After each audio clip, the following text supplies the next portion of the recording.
Hey guys, what's up? In this tutorial we're going to reveal to you how we can desaturate images and photos in the Affinity Designer in 2026. So let us get started. Head over to Document on Affinity, insert an image. If you haven't done that yet, you can do that by navigating to the Vector tool here in the top left and by selecting the Image Place tool here on the left hand side and then position your image here. Affinity will then ask you to locate the file on your device to upload it. As you can see, I've already done that. So once your image has been placed, what you want to do is left click into it or choose it here in the layers list. And here in the layers list below, click into adjustments with that icon here and navigate to this option from the drop down menu, HSL. Here guys, you will see the saturation shift, right, for the selected image.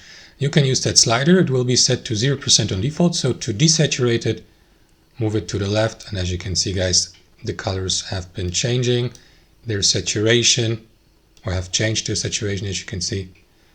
And yeah, you can also click into that field here and enter a percent or restore it to 0% if you like this.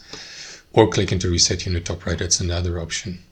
That's how you do it, guys. Thanks for watching and have a fantastic day.